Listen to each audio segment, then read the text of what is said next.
Iya. Kalau enggak gitu. Selalu dengan hati dan jika kamu sudah marah, apa yang kamu lakukan kemarin?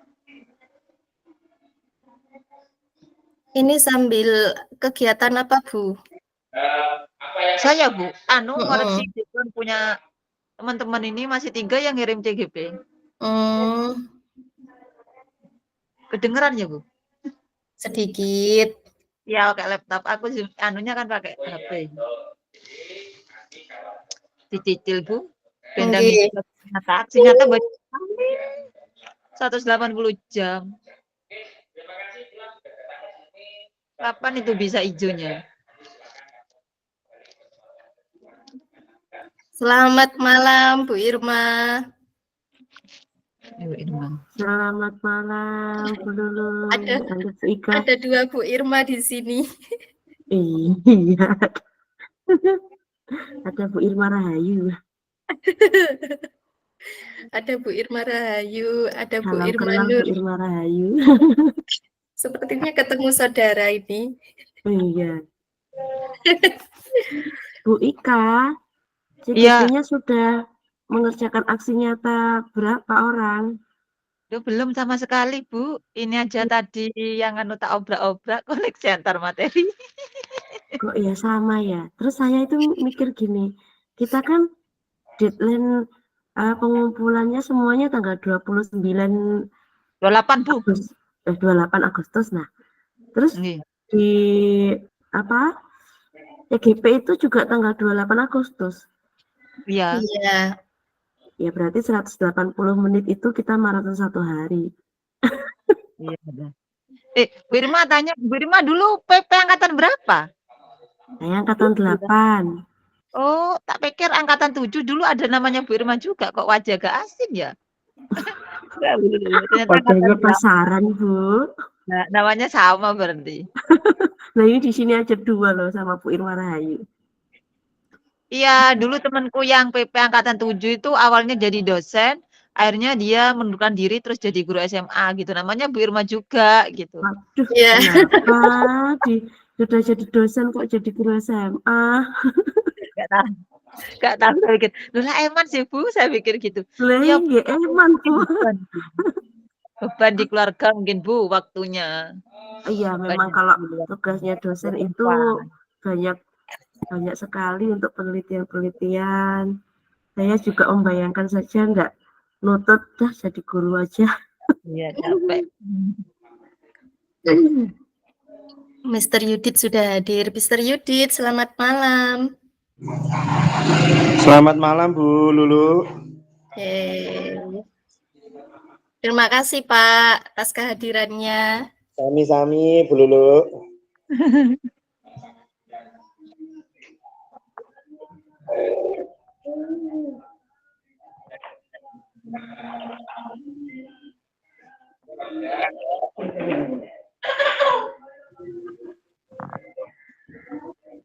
Ya.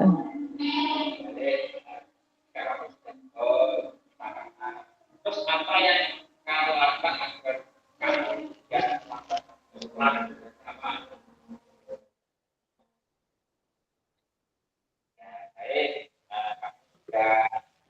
Berapa orang sudah Bu? 8. Iya, 1, 2, 3, 4, 5, 6, 7, 8. 10 orang langsung Ibu mulai. Yang lain nanti. Siap.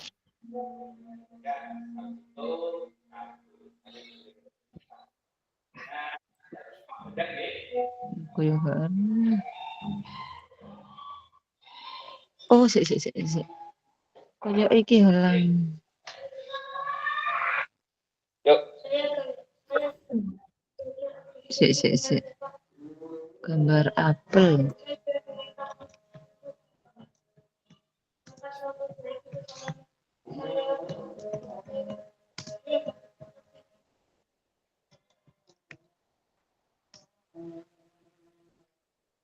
Halaman biru. Sudah.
Bapak Ibu semuanya, kita mulai nggih.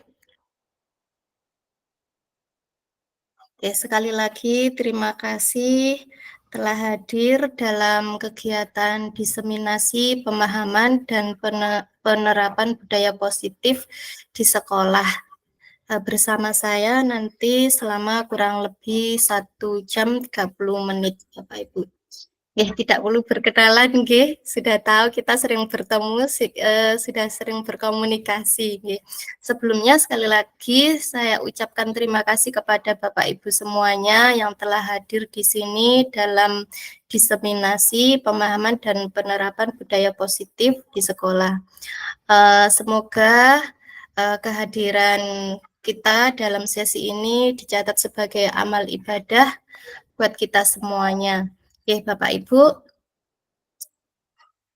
ikan bandeng, ikan sepat, dimakan berdua, sungguhlah asik di tengah kesibukan kita yang padat. Terima kasih hadir dalam diseminasi budaya positif.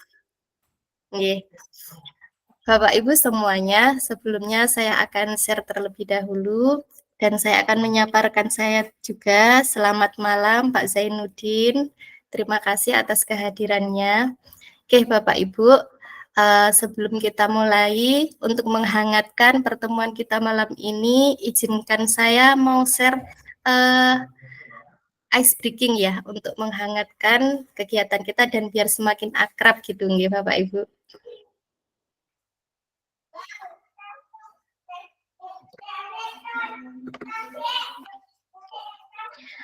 Sudah terlihat Bapak Ibu semuanya.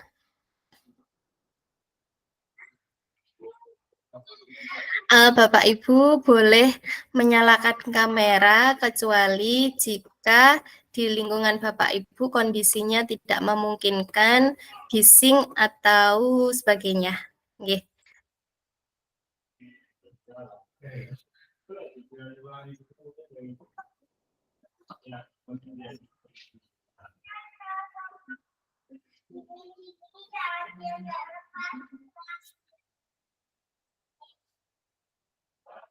Sudah terlihat nggih.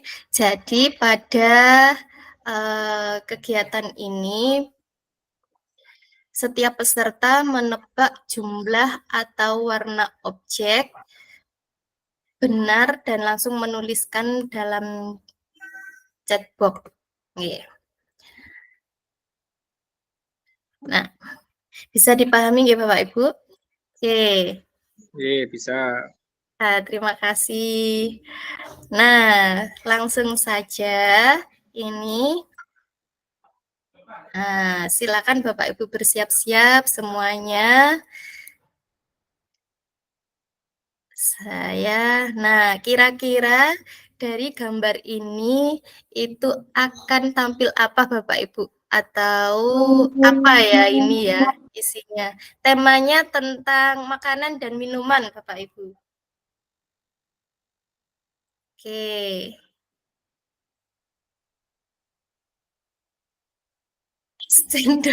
Es cendol.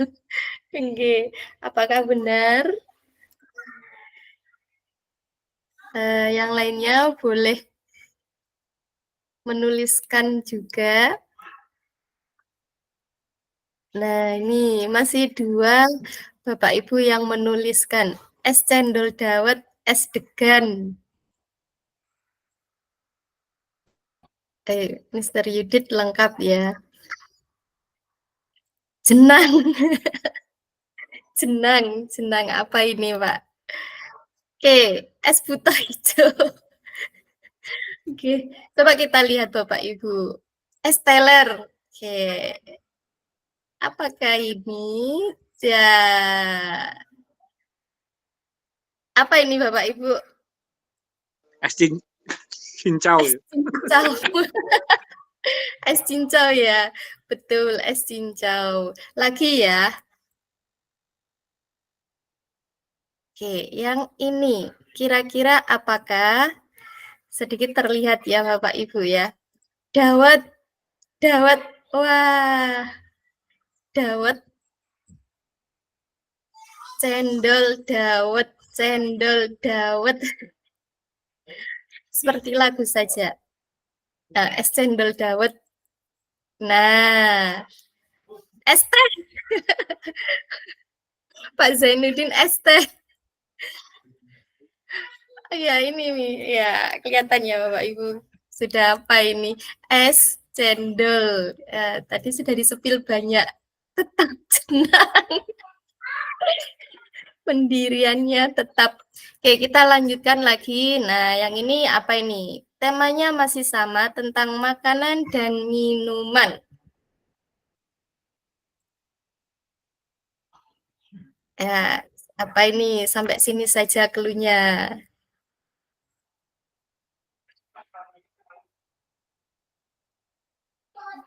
Es degan. Es degan, Pak Heri nggak jadi jenang. Es degan. Es dowogan.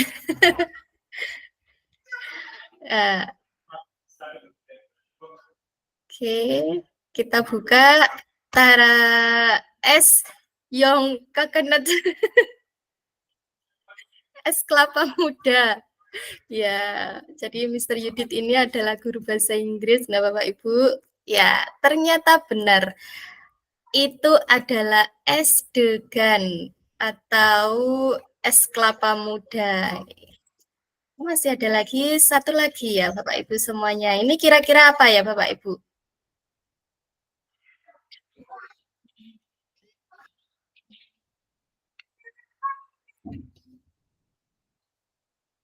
Ayo, saya buka satu kotak, dua kotak. Nah, Alin.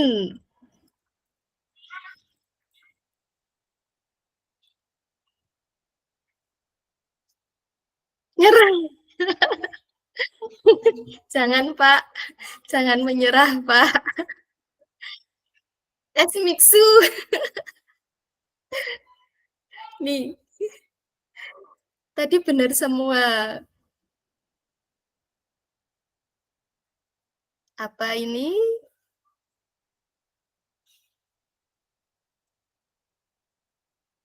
Es campur. Oke.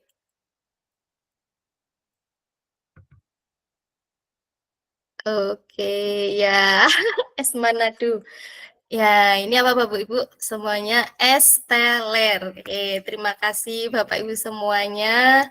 Jadi, untuk menghangatkan suasana kita dalam Meet ini, langsung saya akan share materinya terlebih dahulu. Mohon maaf. Tepuk tangan buat kita semuanya. Belum pernah. Oke, besok saya ajak Bu.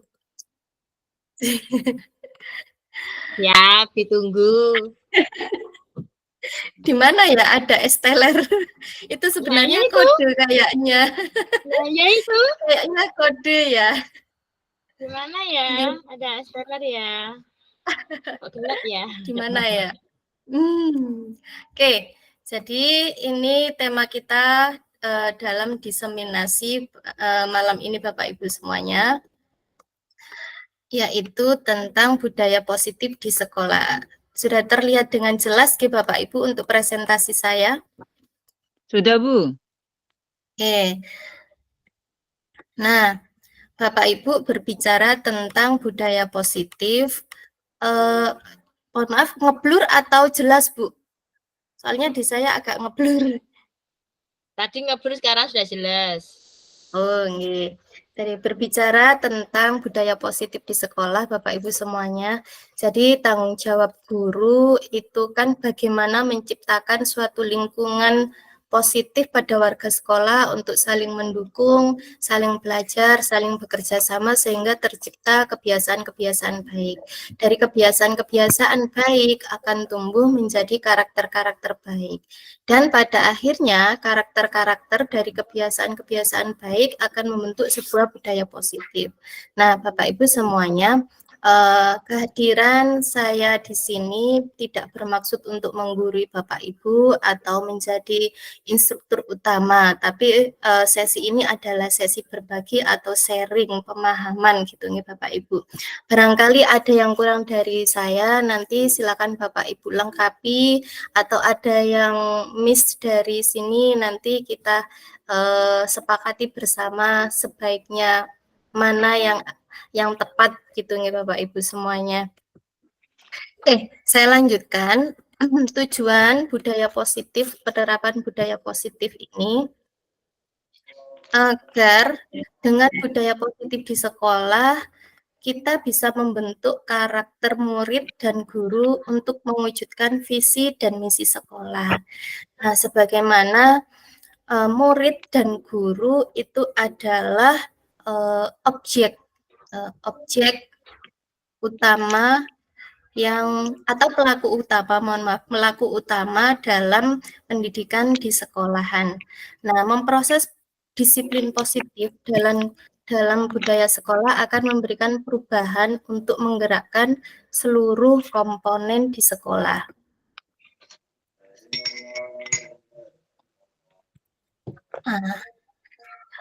Membicarakan tentang konsep-konsep budaya positif, itu ada beberapa konsep. Yang pertama adalah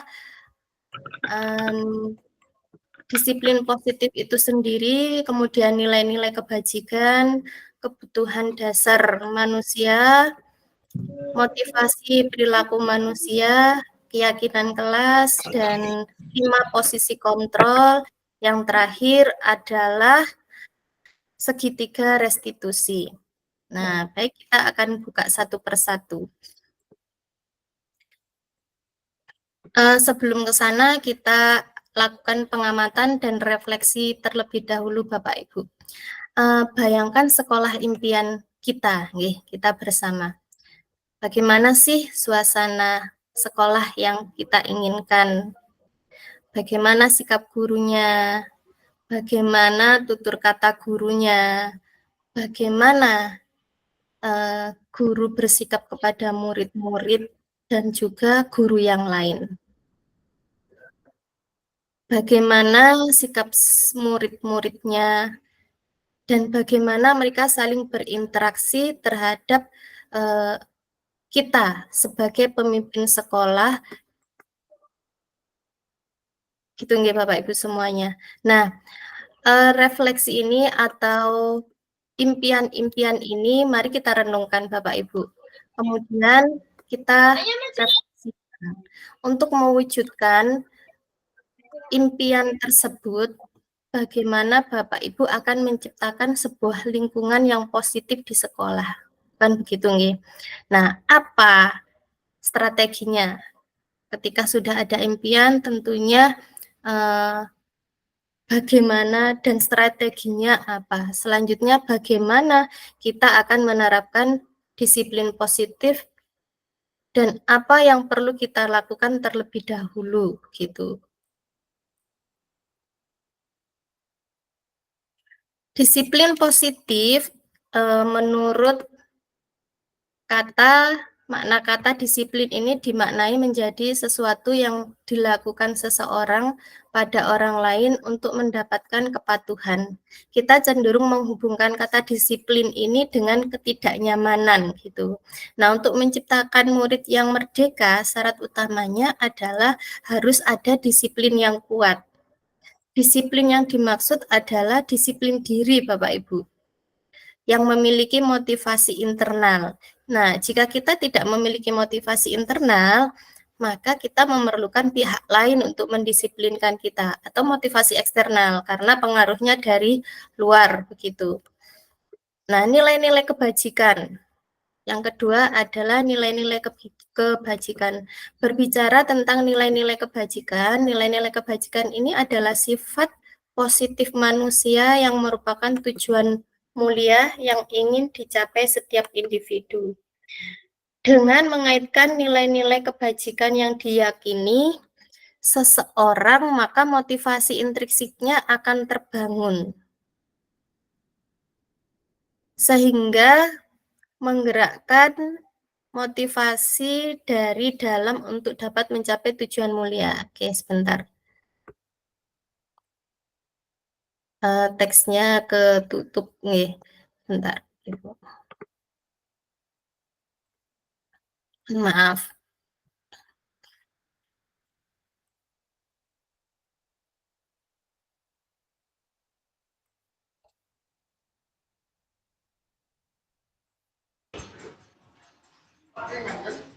Mohon maaf Bapak Ibu.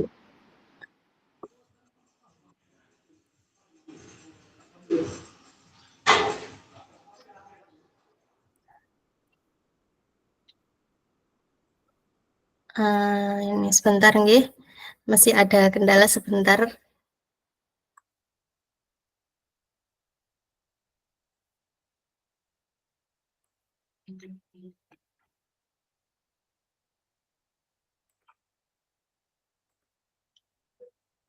Sebentar Bapak Ibu.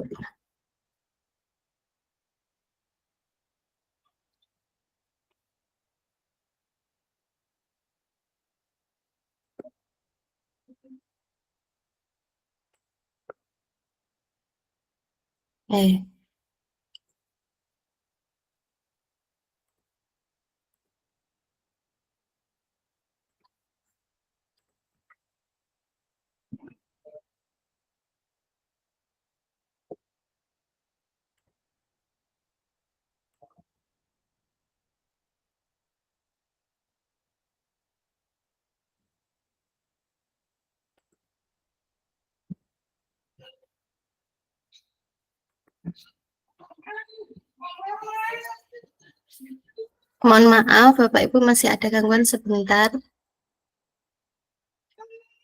Slide-nya tidak muncul.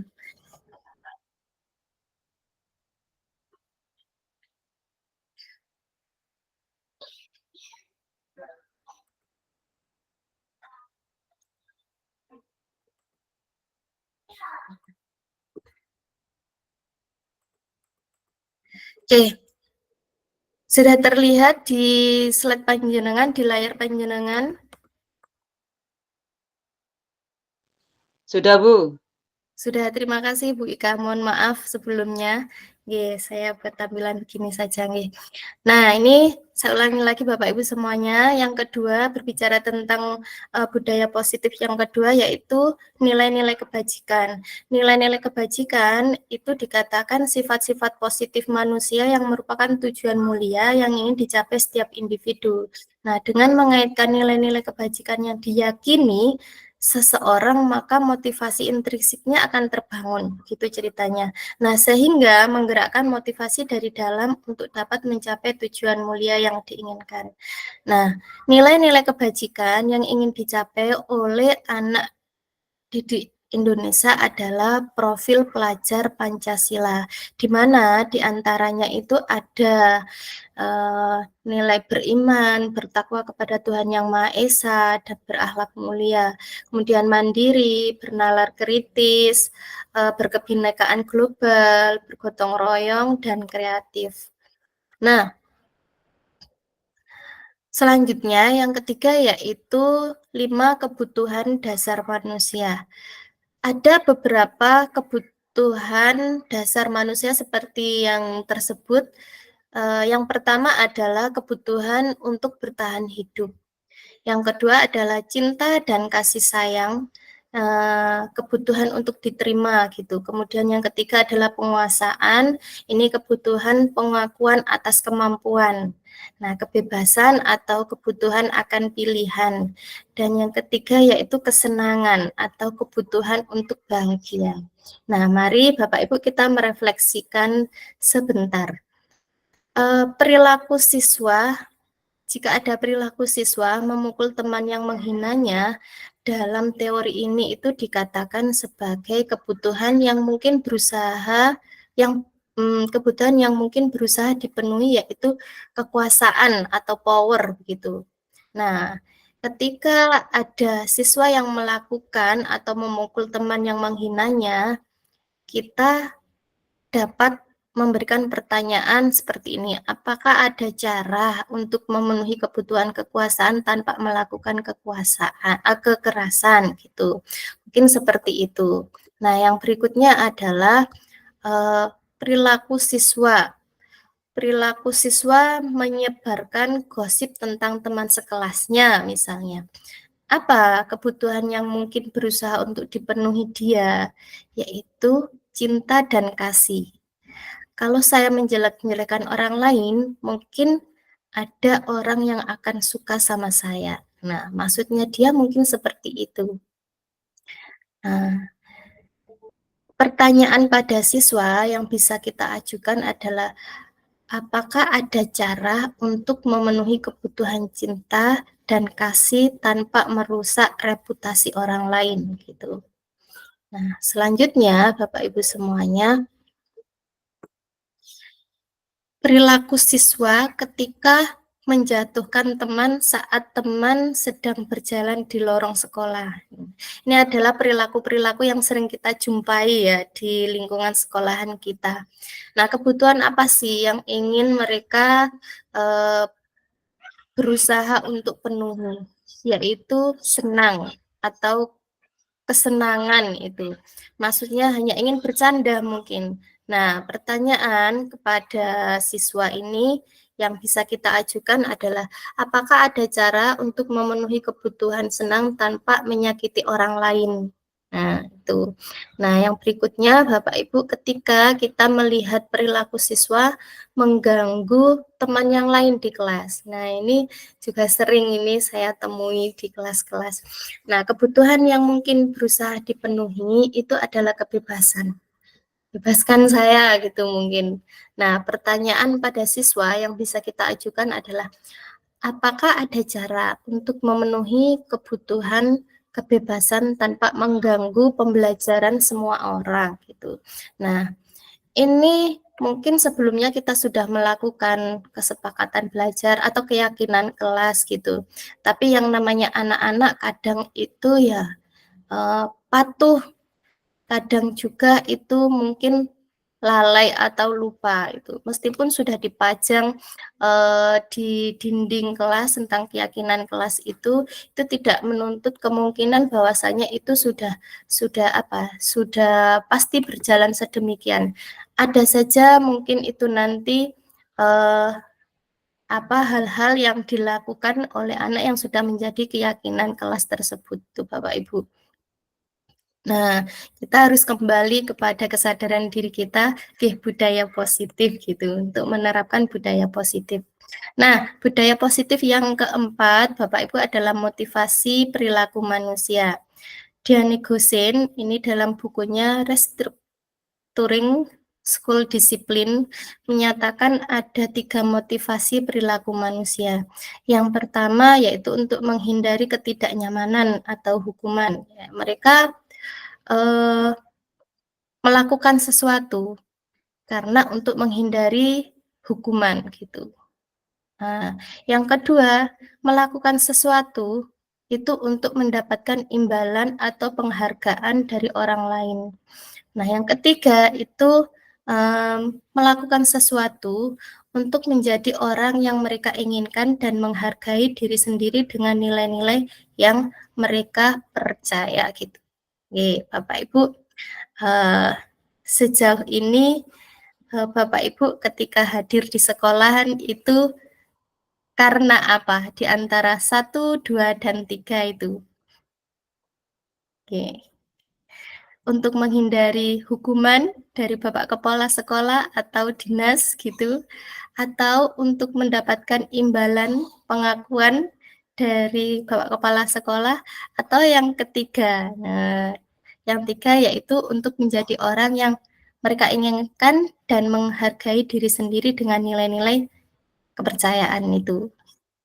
Di mana Bapak Ibu posisi kita bersama atau panjenengan selama ini? Tanggung jawab gitu. Oke, selamat datang Bu Dwi. Bapak Ibu boleh menuliskan di chat. Sementara saya akan lanjutkan terlebih dahulu nggih.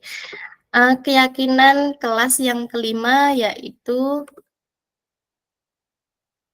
mohon maaf. Budaya positif yang kelima yaitu keyakinan kelas. Nah, keyakinan kelas ini sesuatu yang diyakini bersama yang berasal dari penyatuan pikiran untuk menjadi nilai-nilai kebaikan untuk diturunkan di kelas-kelas. Nah, pernyataan keyakinan kelas ini senantiasa dibuat dalam bentuk kalimat positif, bukan kalimat negatif gitu. Misalnya, jangan membuang sampah. Itu kalimat negatif atau positif Bapak Ibu? Jangan Negatif. negatif. Nah, Negatif. dengan kata apa Bu Hani? Biar menjadi kalimat positif.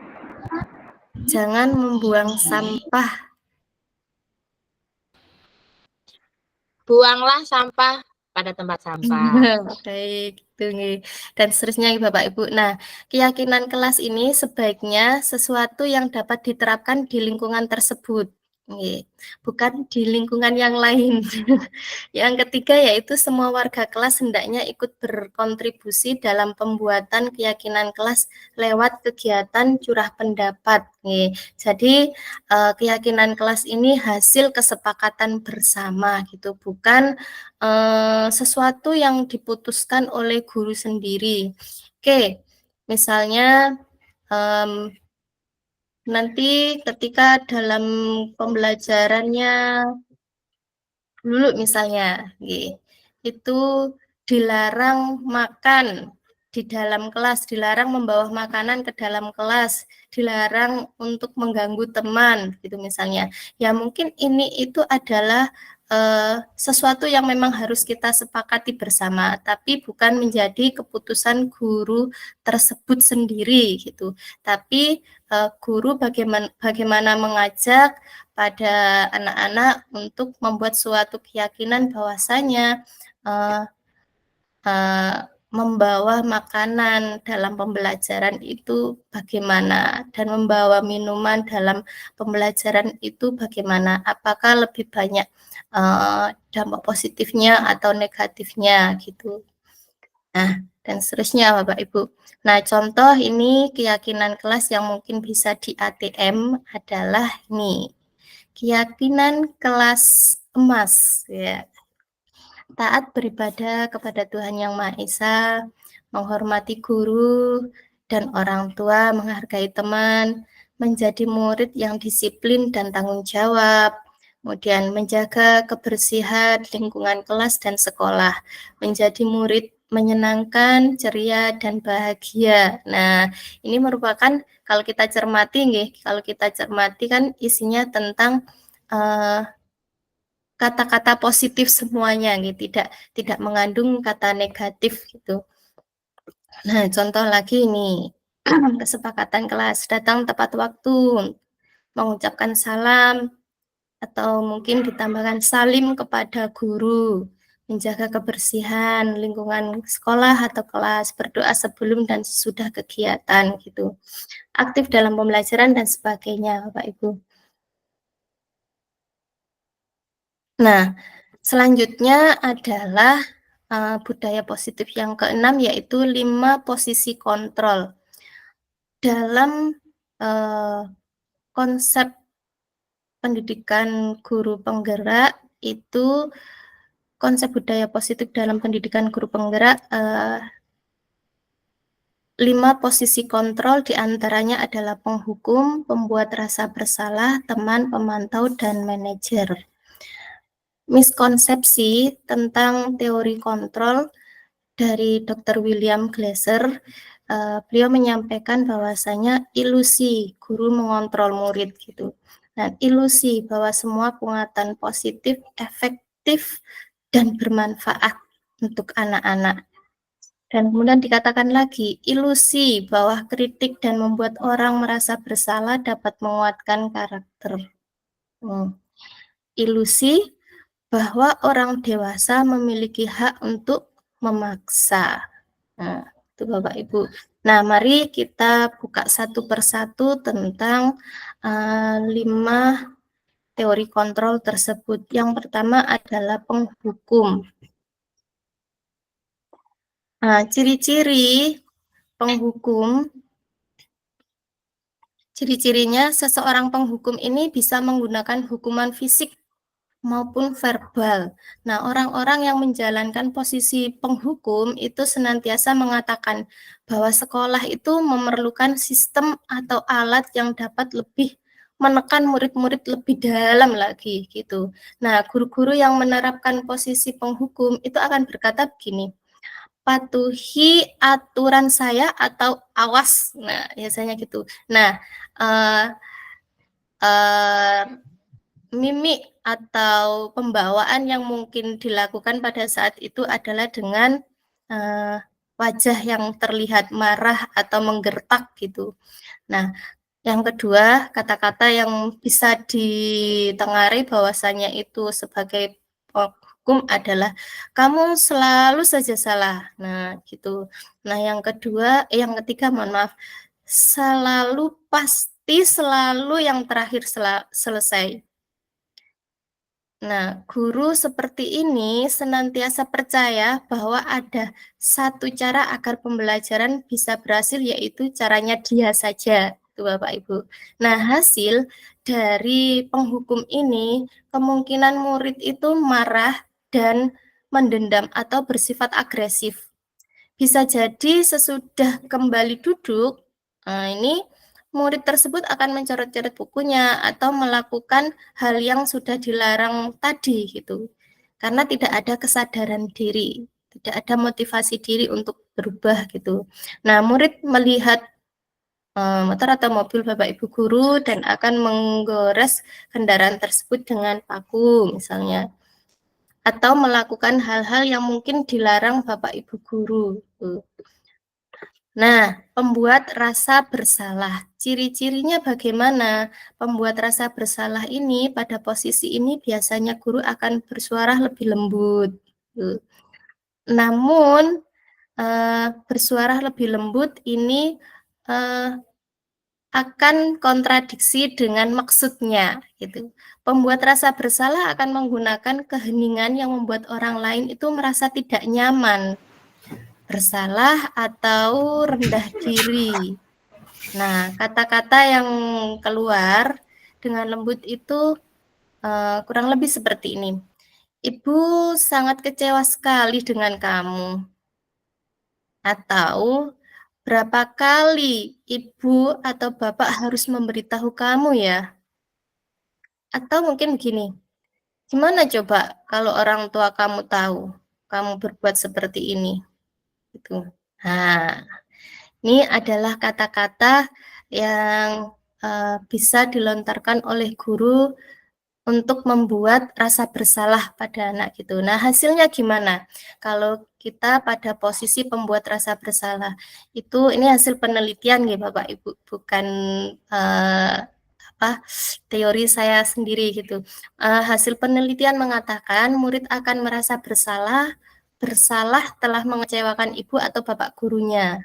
Nah, murid akan merasa menjadi orang yang gagal dan tidak sanggup membahagiakan orang lain. Kecewa, dalam hatinya kecewa. Nah, kadangkala sikap seperti ini lebih berbahaya gitu dari sikap penghukum karena emosi akan tertanam rapat di dalam relung hatinya yang terdalam gitu. Nah, murid ini menahan perasaannya. Tidak seperti murid dengan guru penghukum di mana ini murid bisa menumpahkan amarahnya walaupun dengan cara negatif gitu. Kalau dalam penghukum, posisi penghukum. Sebentar.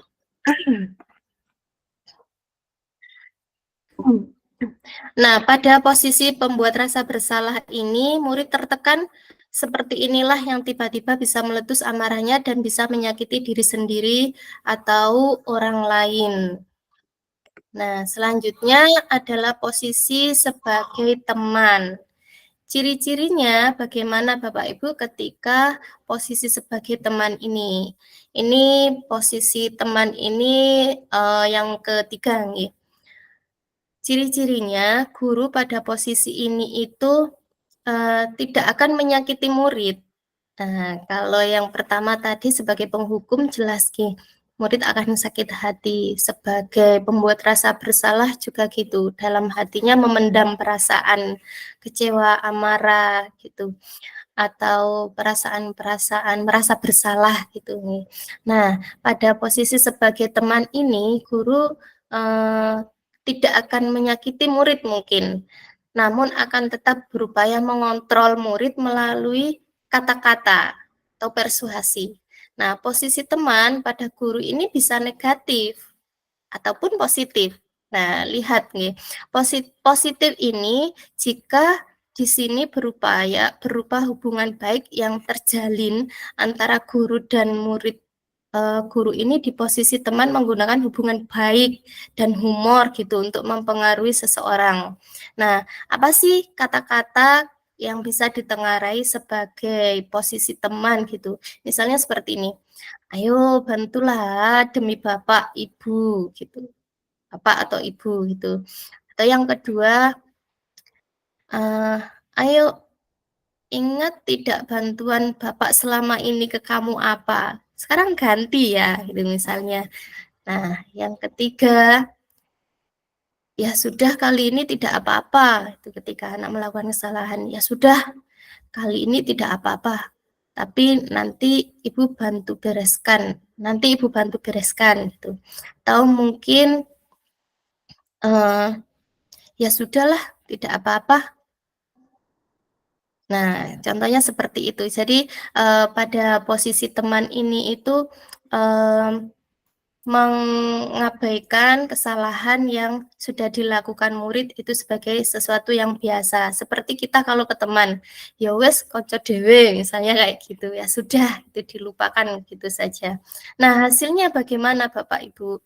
Ini murid akan merasa senang dan akrab dengan guru gitu. Dari kata-katanya nggih. Oh, nggih, mohon maaf, Pak. Nggih, terima kasih. Saya full screen.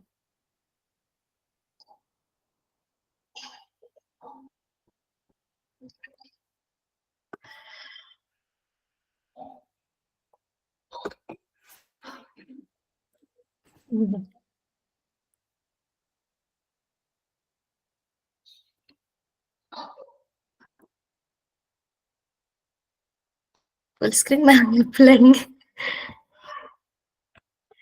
Nggih.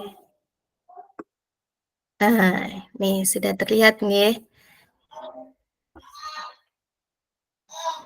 Sudah terlihat jelas. Terima kasih, Pak. Nih, Jelas, Bu. Ampun. terima kasih, nggih. Nah, ini hasilnya apa? Ketika di posisi teman ini, murid akan merasa senang dan akrab dengan guru. Ini termasuk dampak yang positif sih, Bapak Ibu. Hanya saja di sisinya itu ada negatifnya juga. Murid itu mungkin akan jadi ketergantungan gitu pada guru tersebut.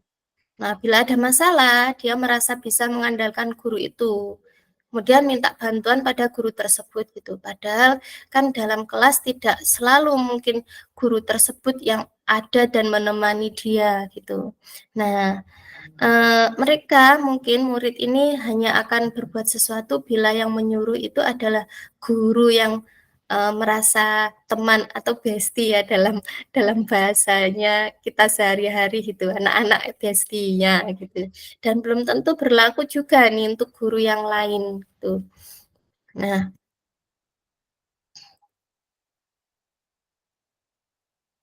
selanjutnya posisi pemantau. Pada posisi pemantau, Bapak Ibu ciri-cirinya itu bagaimana? Nah, ciri-cirinya ketika pada posisi pemantau, itu memantau berarti kan mengawasi. Nah, pada saat kita mengawasi, kita bertanggung jawab atas perilaku orang-orang yang kita awasi. Posisi pemantau berdasarkan pada peraturan-peraturan dan konsekuensi.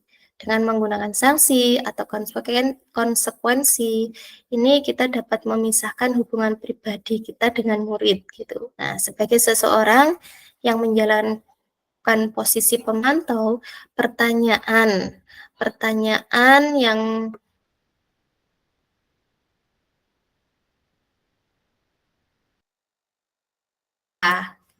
kita sudah sepakat apa? Gitu.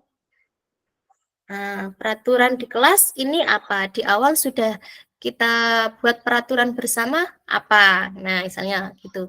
Mengingatkan kembali memantau gitu. Nah, apa yang telah kamu lakukan?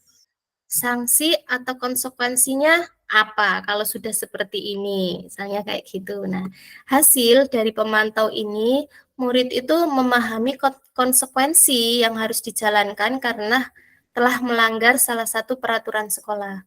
Namun, guru tidak menunjukkan suatu emosi yang berlebihan, menjadi marah atau membuat merasa bersalah gitu. Nah, murid tetap dibuat tidak nyaman, yaitu dengan harus tinggal kelas pada waktu jam istirahat mungkin karena suatu konsekuensi tersebut dan mengerjakan tugas karena suatu konsekuensi gitu. Nah, guru tetap harus memantau murid pada saat mengerjakan tugas di jam istirahat karena murid tidak bisa ditinggal seorang diri. Jadi sama-sama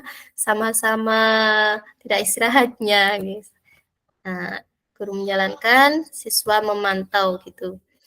Nah, selanjutnya ini adalah 5 posisi kontrol yang terakhir, yaitu sebagai manajer. Sebagai manajer, ciri-cirinya ini adalah posisi di mana guru itu berbuat sesuatu bersama dengan murid, mempersilahkan murid mempertanggungjawabkan perilakunya, mendukung murid agar dapat menemukan solusi atas permasalahannya sendiri. Nah, seorang manajer ini telah memiliki keterampilan di posisi teman maupun pemantau. Tuh. Nah, dengan demikian bisa jadi di waktu-waktu tertentu kembali kepada posisi tersebut bila diperlukan. Nah, manajer ini, murid itu diajak untuk menganalisis kebutuhan dirinya maupun kebutuhan orang lain. Apa sih gitu? Apa sih yang dibutuhkan itu?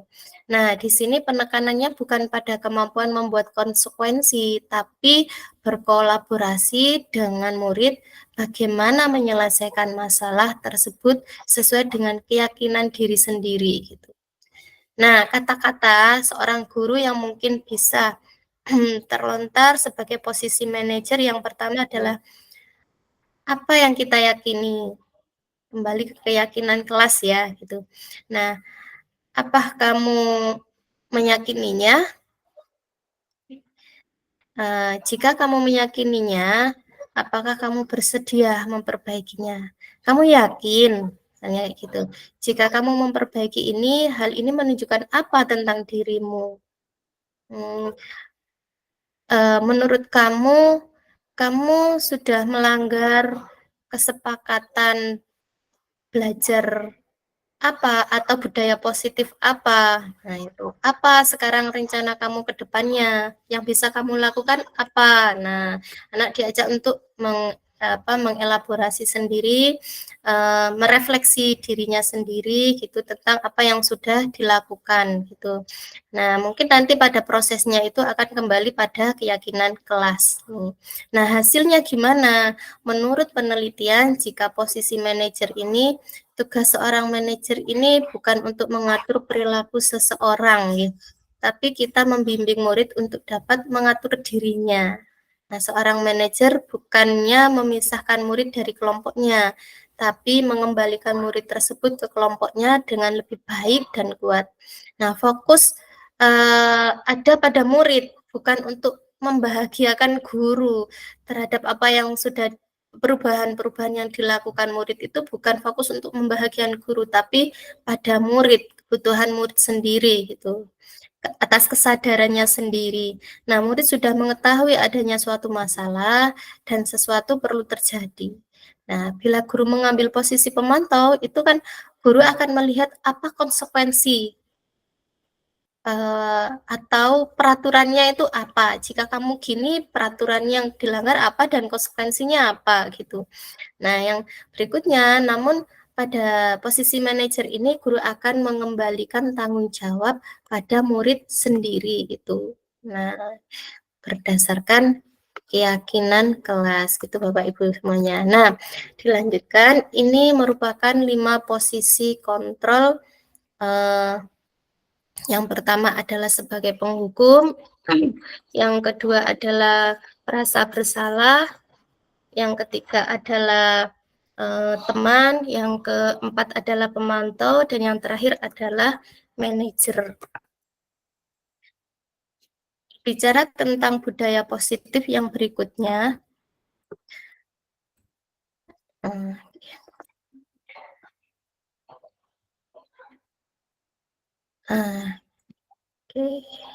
Nah, Bapak Ibu, mari kita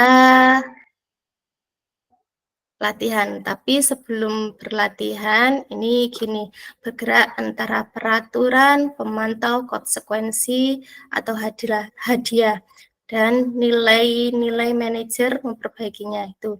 Nah, kalau peraturan, pemantau, konsekuensinya itu, kalau kamu tidak, saya akan apa gitu. Nah, kalau sebagai manajer, apa yang kamu yakini, bagaimana memperbaiki masalah ini gitu. Memperbaikinya, kiat berdua mendapatkan apa yang dibutuhkan gitu. Nah, pada posisi kontrol ini, Bapak Ibu, mari kita berlatih sebentar. Nah, kira-kira ini pada pertanyaan pertama, jika ada pernyataan-pernyataan, saya kecewa sekali dengan kamu, ini siapa yang mengatakan atau posisi kontrol yang mana, Bapak Ibu? Mari kita diskusi nggih. Apakah nggih. Membuat rasa bersalah dulu. Oke, membuat rasa bersalah, Mr. Yudi. Terima kasih. Kita simpan dulu ya, Pak ya. Oke.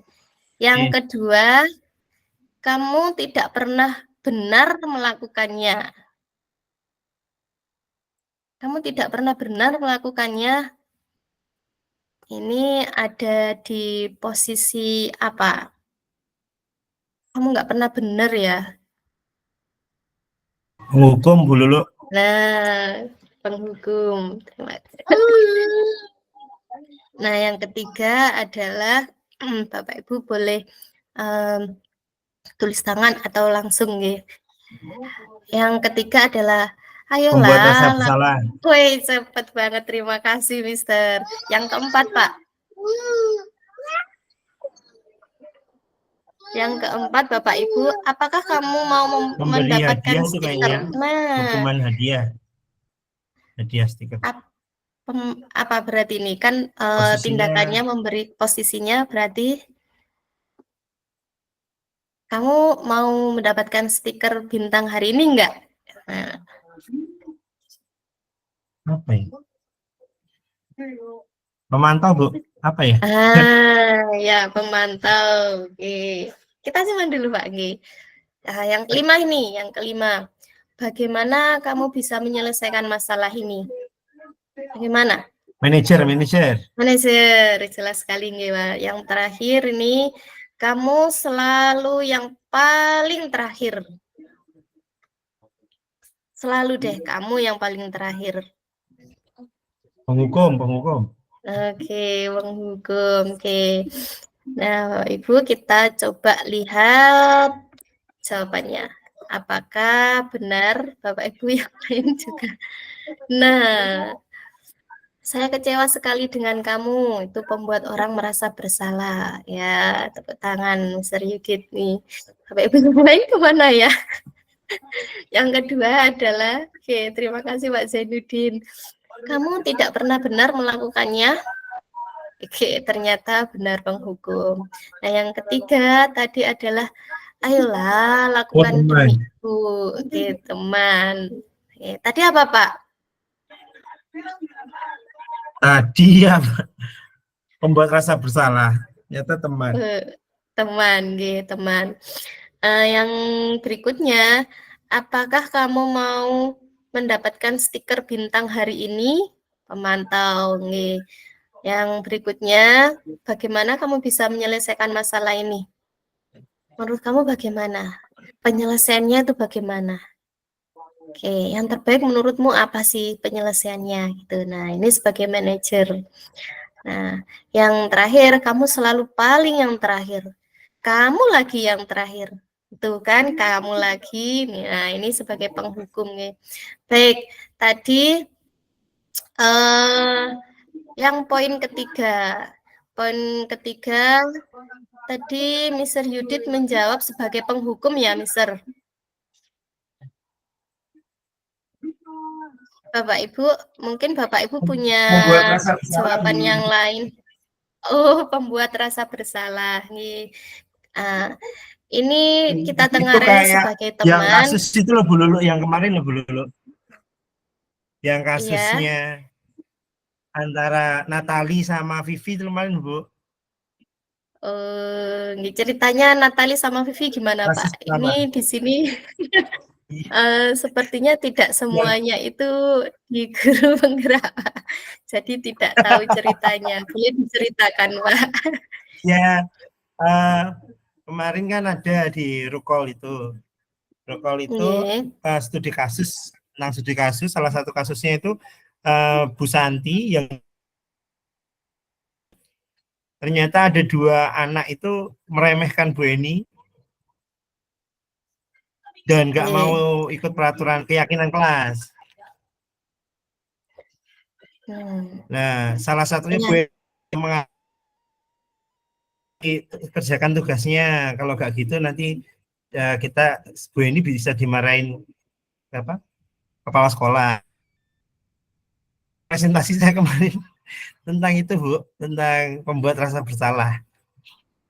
Pas berarti pas Kata itu. kasus ketiga nggih Pak. Nggih. Pertama. Nggih, terima kasih. Kasus pertama. Oh, yang pertama Pak ya. Oh, nggih nggih. Nggih. Sebagai posisinya sebagai teman gitu. Nggih. Ayolah, ajakan. Kalau kita ke teman gitu kan bahasanya begitu. Ayolah, lakukan demi saya gitu. Ayolah gitu. Nah, itu kalau sudah ada kata itu berarti mungkin kita bisa memposisikan oh itu sebagai teman gitu. Nah, posisi yang sebaiknya itu kita jalankan itu di mana Bapak Ibu semuanya. Bapak Ibu mohon untuk tuliskan di chat posisi kita sebagai guru seharusnya di mana. Manajer dulu. Manajer. Nggih. Bapak Ibu guru yang lain. Manajer, nggih. Bu Bondan, manajer Bu Irma.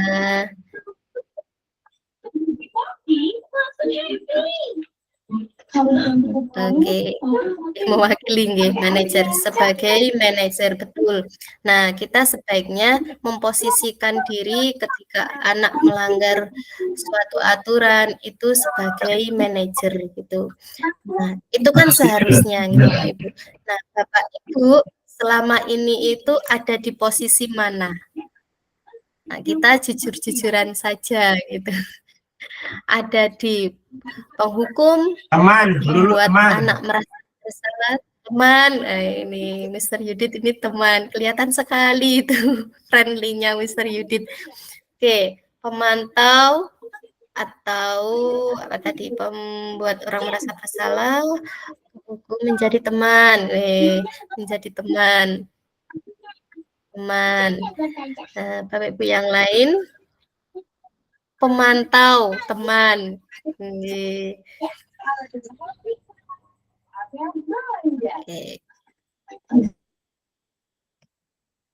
Nah, oke Bapak Ibu, seharusnya kita memang berada di posisi manajer nih. Namun kenyataannya, disesuaikan dengan kondisi murid, bisa teman, manajer, atau penghukum. Nah, itu dari jawaban Bu Hani. Mungkin Bu Hani bisa memberikan keterangan atau penjelasan disesuaikannya itu ketika apa gitu, posisi sebagai teman, ketika apa sebagai penghukum ya tadi, ketika apa sebagai manajer. Bu Hani mungkin bisa sharing, Bu.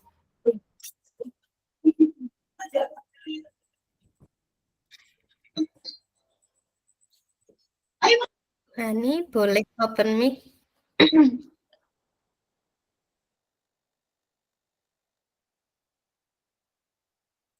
Bapak Ibu yang lain.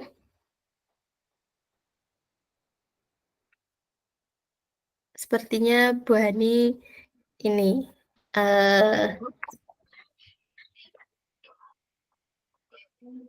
ada gangguan mungkin ya. Oh, oke. Monggo Bu Hani. Ya, Kak Bisa Keto, sharing. mohon maaf Ya, kayaknya kurang jelas, jadi saya matikan kameranya saja, nggih. Nggih, tidak apa-apa, monggo Bu. Oke. Terima kasih atas kesempatan yang diberikan, Bu Lulu. Jadi, memang apa yang benar sekali yang telah disampaikan oleh Bu Lulu, bahwasanya kita sebagai guru seharusnya memang menggunakan manajer. Akan tetapi, ada beberapa siswa kasus itu tidak atau belum bisa kita posisikan sebagai manajer. Ada kalanya itu membutuhkan bahwa siswa ini membutuhkan kita sebagai penghukum, ada kalanya juga itu siswa ini membutuhkan kita sebagai teman. Jadi sekali lagi tergantung juga kebutuhan dasar mereka itu mana yang kurang.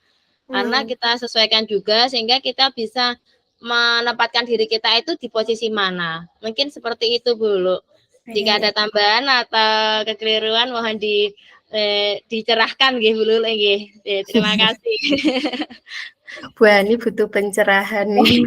Ya, karena gelap tadi. Gelap tadi. Nggih. Bapak Ibu ada yang mau menambahkan? Mungkin ini Pak Sugeng, Bu Irma, Bu Irmanya ada 2. Bu Irma Nur mau menambahkan Bu?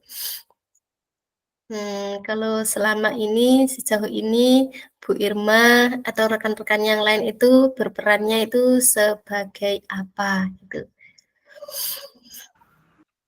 Sharing nih. Terima kasih Bu Lulu atas waktunya. Kalau saya menempatkan diri kan karena saya kan anak TK nih. Jadi saya menempatkan diri saya itu sebagai teman untuk anak-anak. Jadi sebisa mungkin kita meraih hatinya anak-anak sehingga anak-anak itu bisa semangat ketika bermain atau belajar bersama kita. Gitu kalau saya Bu Lulu. Terima kasih. Nggih, terima kasih kembali Bu Nur. Nggih.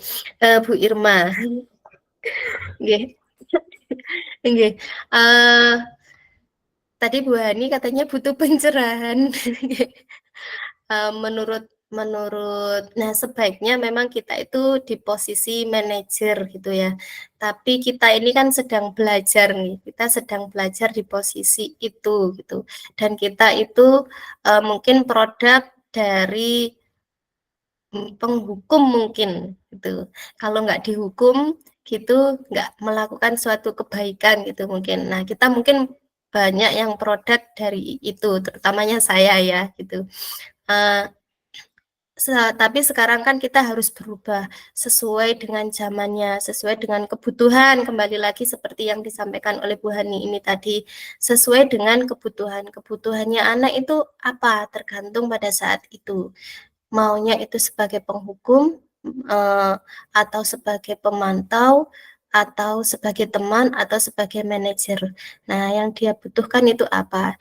Namun kita kembali pada hasilnya ini tadi, mungkin kalau sebagai penghukum, nah nggak semua anak itu ketika dihukum itu mungkin, ya baik saat itu berubah gitu nih Bapak Ibu, tapi ada yang karena hukuman itu mereka jadi merasa malu atau berubah saat itu saja jangka pendek gitu. Ada memang anak yang dihukum itu karena rasa malunya, kemudian akhirnya itu dalam hatinya, motivasi dalam dirinya itu saya jangan sampai dihukum lagi deh gitu mungkin. Nah, saya mungkin sepakat pada apa yang disampaikan oleh Bu Hani gitu.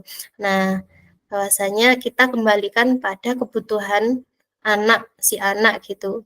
Namun ya itu tadi, hasilnya mungkin akan berbeda. Namun enggak salahnya kalau kita itu juga belajar menjadi manajer nih Bapak Ibu. Kita belajar bersama-samalah untuk merubah itu, untuk menjadi manajer dan belajar untuk mengajak anak itu memecahkan masalahnya sendiri itu, mengembalikan pada posisinya sebaiknya itu bagaimana untuk menyelesaikan masalah tersebut, baiknya gimana gitu. Jadi kalau bisa kita mungkin hindari sebagai penghukum gitu. Kita belajar bersama nggih Bapak Ibu. Saya juga masih belajar di sini nggih. Oke, selanjutnya menstabilkan berbicara tentang segitiga restitusi. Ini adalah budaya positif yang terakhir nih, segitiga restitusi. Segitiga restitusi itu ada menstabilkan identitas, yang paling dasar itu, yang berikutnya adalah validasi tindakan yang salah, dan berikutnya adalah menanyakan keyakinan. Nah, bagaimana kasusnya seperti ini, Bapak Ibu? Oke. Nah, menstabilkan identitas. Ini merupakan bagian dasar dari segitiga restitusi yang bertujuan untuk mengubah identitas anak dari orang yang gagal karena melakukan kesalahan menjadi orang yang sukses gitu maunya. Nah, anak yang melanggar peraturan karena sedang mencari perhatian adalah anak yang sedang mengalami kegagalan. Dia mencoba untuk memenuhi kebutuhan dasarnya namun ada benturan gitu.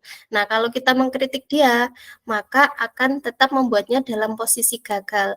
Nah, kalau kita ingin ia menjadi reflektif gitu, maka kita harus meyakinkan si anak dengan cara mengatakan kalimat-kalimat seperti ini, Bapak Ibu.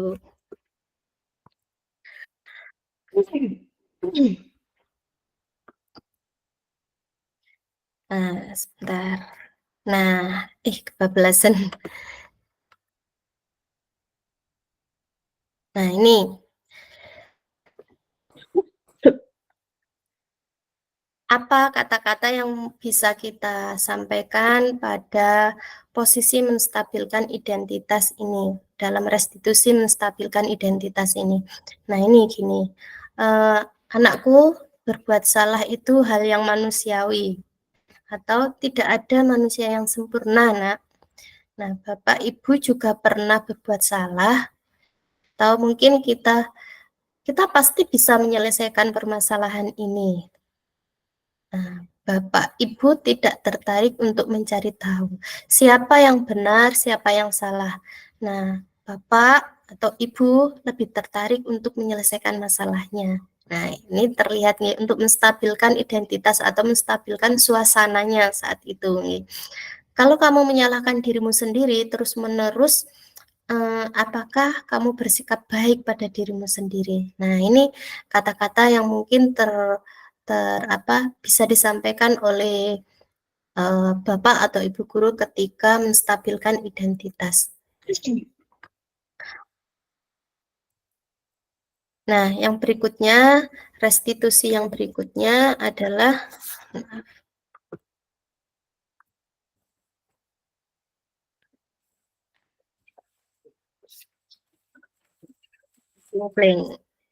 Nah, ini validasi tindakan yang salah. Validasi tindakan yang salah ini gini maksudnya, setiap tindakan kita itu dilakukan dengan suatu tujuan. Nah, yaitu memenuhi kebutuhan tadi. Kembali pada tujuannya atau kebutuhannya apa. Nah, menurut teori kontrol, semua tindakan manusia, baik atau buruk, pasti memiliki tujuan tertentu. Nah, seorang guru yang memilih teori kontrol ini pasti akan mengubah pandangannya dari stimulus respon ke cara berpikir proaktif yang mengenali tujuan dari setiap tindakan itu maksudnya apa sih gitu. Nah, kalimat-kalimat yang bisa diutarakan oleh guru ketika pada restitusi validasi tindakan yang salah gini. Kamu bisa saja kan, mohon maaf, kamu bisa saja kan melakukan hal yang baik, yang lebih buruk, tapi kamu tidak melakukannya kan. Nah, kamu bisa saja kan melakukan yang lebih dari ini, tapi kamu memilih tidak melakukan. Kamu yang kedua tahu gini, kamu pasti punya alasan mengapa melakukan ini. Nah, atau apa yang penting bagi kamu? Nah, kamu boleh tetap berusaha menjadi sikap itu, tapi tambahkan sikap yang lain, yang baru. Atau maukah kamu belajar cara lain untuk mendapat apa yang kamu butuhkan tanpa harus memukul? Atau apakah kamu bisa melakukan dengan yang lebih baik hari esok? Nah, nih Bapak Ibu, kalimat-kalimat yang bisa disampaikan pada validasi tindakan yang salah gitu. Atau validasi kebutuhan. Nah, selanjutnya restitusi yang ketiga adalah menanyakan keyakinan. Masih dalam perjalanan slide-nya.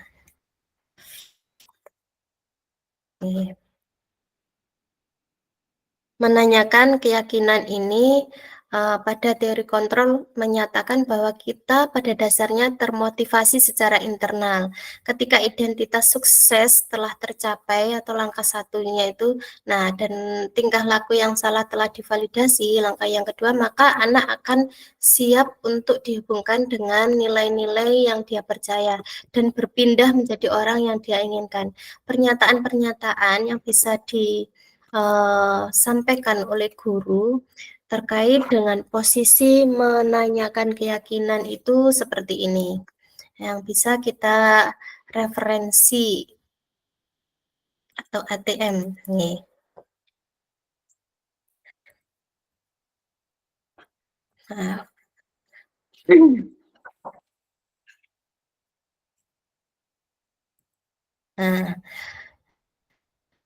Apa nilai yang kita percaya di kelas atau sekolah kita? Nilai-nilai universal apa yang telah kita sepakati, Nak? Atau kelas yang ideal itu seperti apa sih menurut kamu? Kamu ingin menjadi anak yang seperti apa? Apa yang kamu rasakan ketika kamu melakukan itu? Kamu mau seperti apa gitu? Ini merupakan mungkin kata-kata yang bisa kita ambil untuk menanyakan keyakinan itu. Nah, mungkin ada kata-kata lain yang intinya itu untuk menstabilkan atau menanyakan keyakinan kelas, kembali ke keyakinan kelas itu. Nah, Bapak Ibu, mari kita sudah berefleksi tadi, kita sudah berperan sebagai apa, tadi sudah nih, selanjutnya, ternyata sampailah pada demikian, demikian hal-hal yang harus kita pahami dalam penerapan budaya positif di sekolah. Nah, dengan memahami nilai-nilai kebajikan, kebutuhan dasar manusia, posisi kita sebagai pendidik, dan motivasi tindakan manusia, maka kita dapat menerapkan segitiga restitusi dalam menyelesaikan permasalahan anak-anak yang ada di sekolahan kita. Nah, Bapak Ibu, materi pada budaya positif ini kalau dalam pendidikan guru penggerak itu kalau berbicara tentang waktu ya, kurang lebih itu waktunya itu 2 minggu, materinya itu sangat padat, memang sangat padat.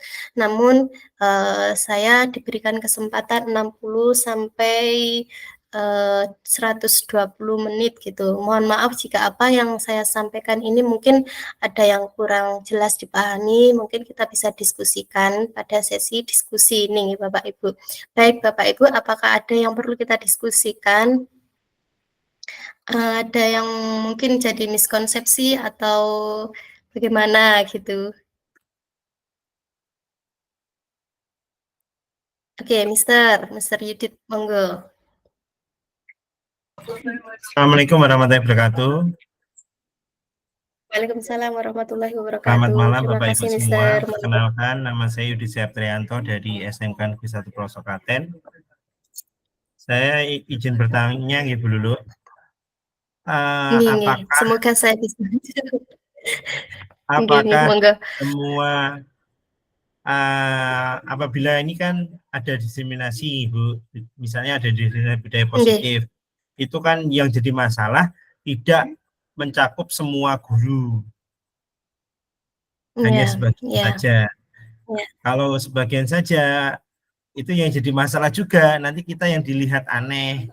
Biasanya idealnya di sekolah-sekolah itu banyak yang menjadi tipe penghukum, apalagi teman-teman kita yang tipenya penghukum, jangan sebut merek ya Bu Lulu. Ya, tipenya memang sebagai penghukum. Kalau kita melakukan Misalnya restitusi, mereknya ini. mungkin di mata mereka kita ya jadi orang yang aneh, mentang-mentang guru penggerak. Gitu bahasanya kan gitu, Bu. Pasti ada mentang-mentang jadi guru penggerak orang tahu hukum muridnya lah, gitu. Jadi miskonsepsi itu, Bu, ya. Yang jadi masalah juga itu salah satunya. Terus itu pertanyaan yang pertama. Pertanyaan pertama gitu, Bu, ya. Semuanya apakah harus memposisikan menjadi manajer di sekolah biar tidak ada hukuman-hukuman lagi, ada yang membuat murid nggak nyaman gitu, Bu, ya. Apakah semua tipe-tipe penghukum itu kita tobatkan biar nggak ada tipe ekstrimnya, Pak. penghukum di sekolah kita, misalnya seperti itu. Yang kedua apa ya? Ini mau yang ketiga, Pak. Yang pertama tadi apa, Bu Lulu? Penghukum nggak semua ikut diseminasi dan tahu mungkin tentang materi ini atau materi di guru penggerak itu bagaimana gitu. Nah, yang kedua terkait dengan manajer ini agak ekstrim tadi yang bisa saya ambil, Pak Yudit, Sri Yudit. Apakah guru-guru yang sebagai penghukum ini harus ditobatkan semuanya? Itu. Nah, yang ada lagi, Pak, yang ketiga apa? Atau sudah cukup? Sudah cukup itu aja, Bu Lulu. Oke. Berarti Bapak, yang Ibu? tadi pertanyaan pertama tadi semua harus, apakah semua sekolah harus semua bertipe manajer? Yang kedua, teman-teman yang tipe penghukum itu apakah harus ditobatkan? Tapi kerennya di sekolah kita itu sudah lumayan bagus, Bu.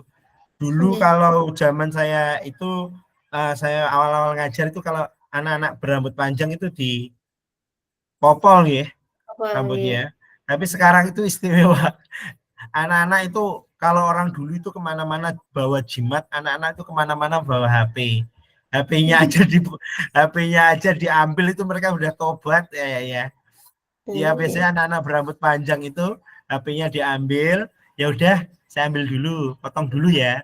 Langsung di hari itu juga, detik itu juga mereka potong, Bu. Daripada dipopol itu lebih humanistik ya, lebih memanusiakan manusia sih, Bu. Karena kan keren juga salah satu peraturan di sekolah kita itu, saya yang apresiasi itu, Bu. Kalau saya apresiasinya di sekolah kita itu. Anak-anak kan gitu. Ya, terima kasih, Bu Lulu. Baik, mungkin ada teman-teman yang bantu menjawab. Kita kembalikan dulu kepada Bapak Ibu nggih. Jadi maksudnya pertanyaan yang pertama adalah mungkin maksudnya Mr. Yudit itu ada kesenjangan nggih. Kita yang sudah tahu ini yang mengikuti pendidikan guru penggerak, mengikuti diseminasi, tahu tentang bidang keilmuan ini gitu. Namun ketika kita kembali ke sekolahan, tidak semuanya itu ikut, tidak semuanya itu tahu.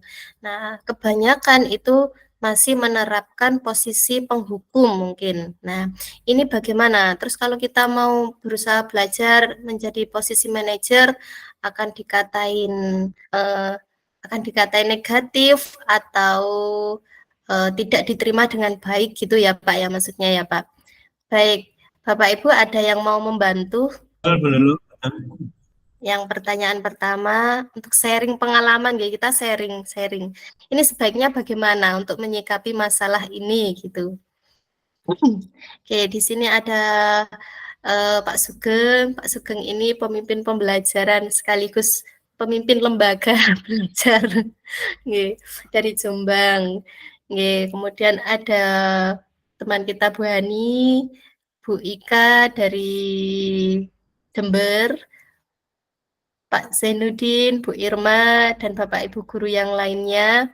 Monggo nggih, mungkin bisa membantu memberikan sumbangsi pemikiran dari kasus yang pertama ini kita bagaimana menyikapinya gitu.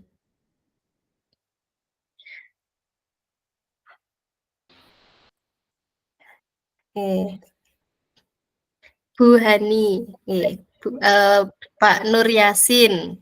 Pak Nur Yasin live meeting, mungkin sinyal ya. Bu Hani, Bu Hani mau membantu Bu Hani? Bapak Ibu yang lain boleh nggih nanti. Bu Hani? Nggih, terima kasih Bu Lulu atas kesempatannya. Mungkin saya ingin mencurahkan, iya. Bahasanya apa? Curhat. Mencurahkan hati. Ini Nggih. mau jawab apa mencurahkan isi hati, Bu Ani? Ya, dua-duanya mungkin, Pak. Jadi Nggih. berdasarkan pengalaman mungkin dan juga pengamatan, saya yakin sekali bahwa Bapak Ibu guru semuanya itu pernah melaksanakan yang namanya manajer, kemudian posisi teman, posisi kontrol, semuanya insya Allah sudah melaksanakan itu walaupun beliau-beliaunya itu belum mendapatkan CGP. Akan tetapi Bapak Ibu guru tersebut itu mungkin belum tahu bahwa ini namanya posisi kontrol, belum tahu ini namanya teman seperti itu. Jadi sebenarnya sudah dilaksanakan dan juga penghukum sekalipun juga sudah dilaksanakan melalui jika misalnya manajer belum berhasil, posisi teman belum berhasil, berarti karena belum adanya pengetahuan tentang kebutuhan dasar, akhirnya kan harus menerka-nerka sendiri terlebih dahulu. Aneh ini kenapa kok seperti ini? Kenapa kok gini? Nah, akhirnya jika sebagai teman belum bisa, sebagai manajer juga belum bisa, makanya mungkin dilaksanakan sebagai posisi penghukum dan beliau-beliaunya itu mungkin non sewu belum paham bahwa beliau-beliaunya itu ternyata telah melaksanakan posisi kontrol ini. Seperti itu, Bu Lulu. Oke.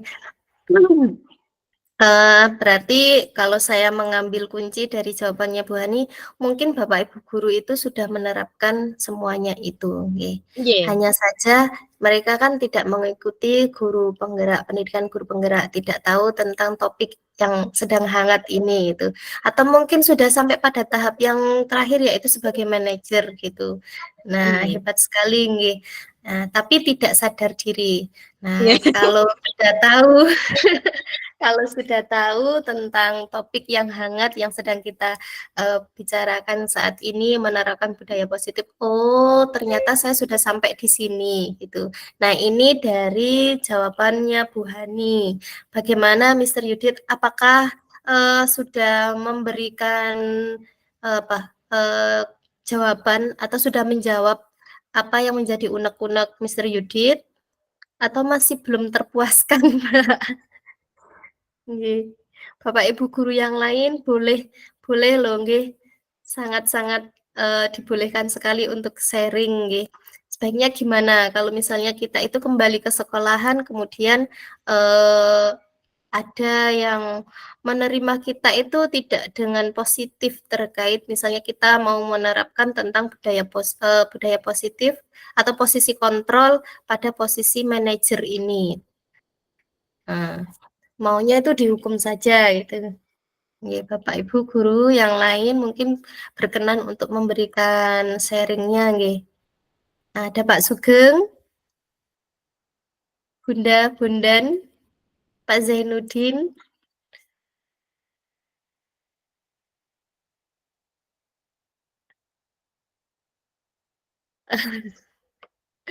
Apa itu Pak maksudnya? Dikasih ikan tertawa. Nggih. Bu Bundan monggo.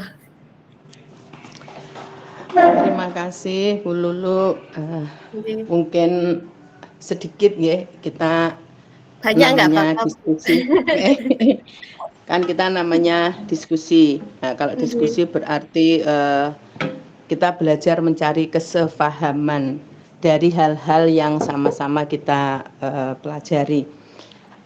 Kalau tadi Ibu Hani sudah sedikit atau banyak juga menjelaskan bahwa sebetulnya kita sudah pernah kita melakukan seperti itu, cuma kita belum punya pengetahuan tentang budaya positif, tentang posisi kontrol dan sebagainya. Sepakat dengan Bu Hani, walaupun mungkin saya bukan sebagai guru penggerak, tetapi dari keilmuan di program guru penggerak itu, kalau saya boleh mengambil kesimpulan sesuai dengan pemahaman saya, itu adalah hal-hal yang sebetulnya pernah kita lakukan dan selalu kita lakukan, karena memang kita sebagai seorang pendidik itu selalu melakukan banyak inovasi-inovasi dalam mengatasi berbagai permasalahan kita dengan murid maupun kita dengan rekan ataupun dengan warga yang lain di sekolah kita, bahkan mungkin di luar sekolah kita. Nah, untuk sebagai apakah kita harus melakukan diseminasi atau memberitahukan pada teman-teman yang lain yang tidak mengikuti diseminasi, mungkin itu juga bisa kita lakukan.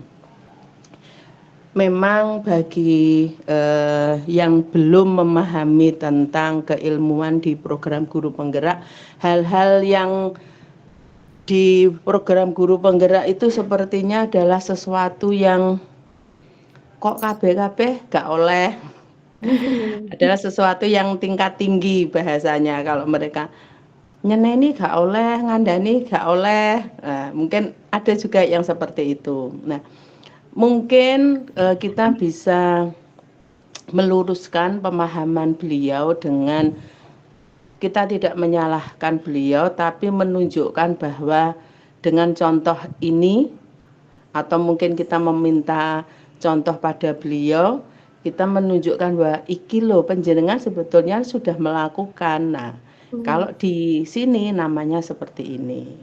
Nah, mungkin sedikit cara seperti itu yang bisa kita lakukan, karena kadang sedikit juga saya juga melakukan hal-hal seperti itu pada rekan-rekan yang belum memahami di program guru penggerak. Itu yang pertama. Yang kedua, apakah memang kita harus sebagai manajer?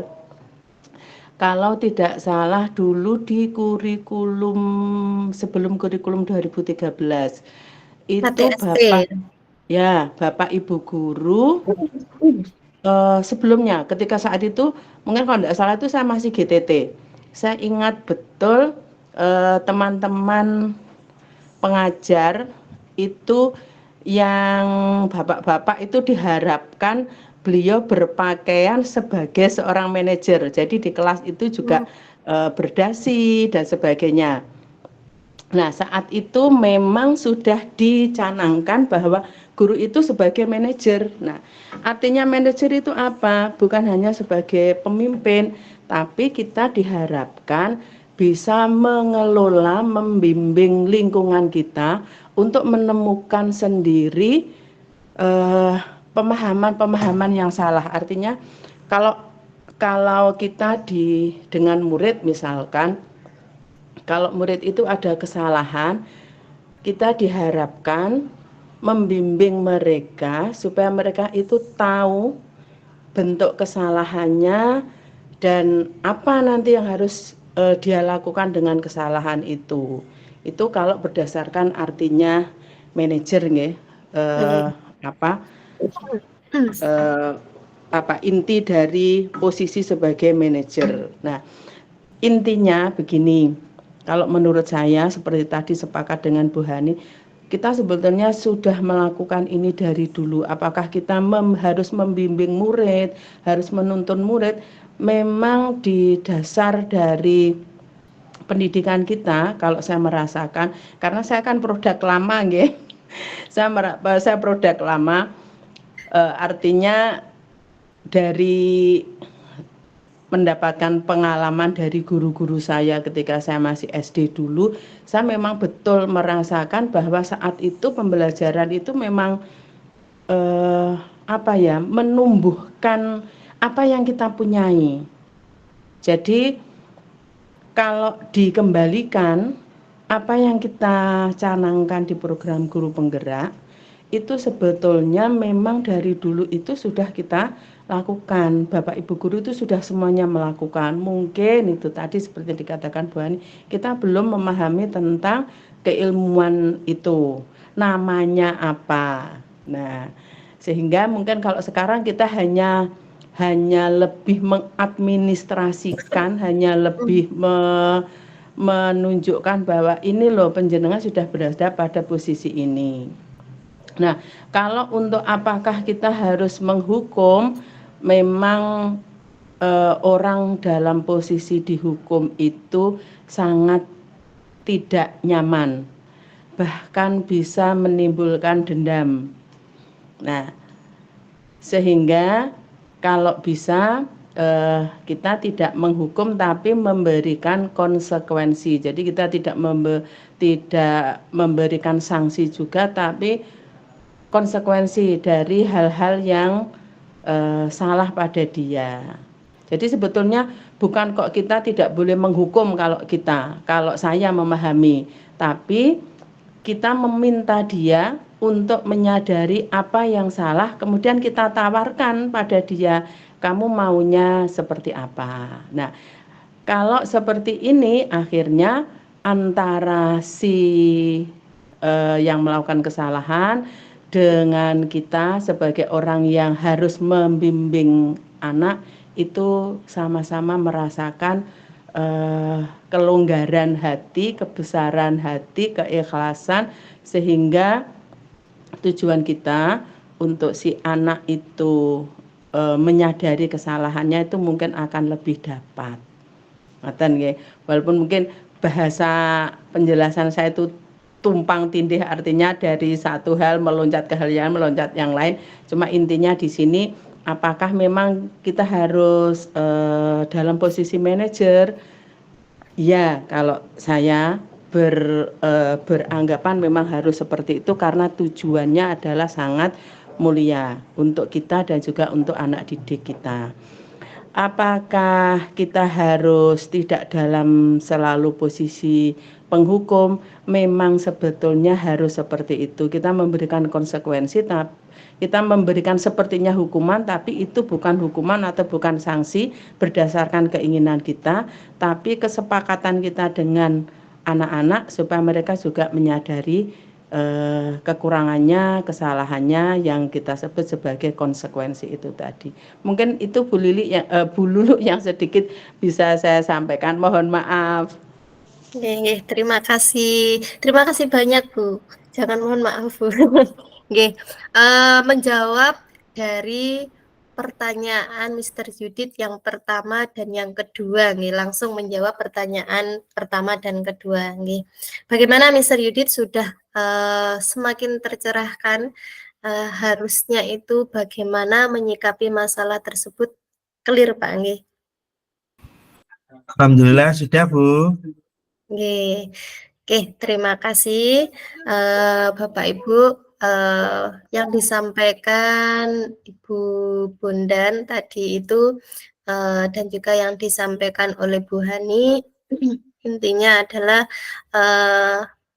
mungkin Bapak Ibu selama ini di sekolah itu sudah menjalankan semuanya, hanya saja tidak menyadari hal itu. Kemudian dilengkapi oleh Bondan tadi dikaitkan dengan kurikulum sebelumnya dan juga di lapangan itu bagaimana. Nah, untuk posisi penghukum ini sebaiknya kita hindari, namun kita memberikan konsekuensi, memberikan konsekuensi berdasarkan hasil kesepakatan bersama yang sudah kita sepakati di awal gitu. Jadi sebelum ketika ada masalah seperti ini, mungkin di akhir dalam perjalanannya itu menemui masalah seperti ini, maka konsekuensinya begini ya Nak, gitu nih.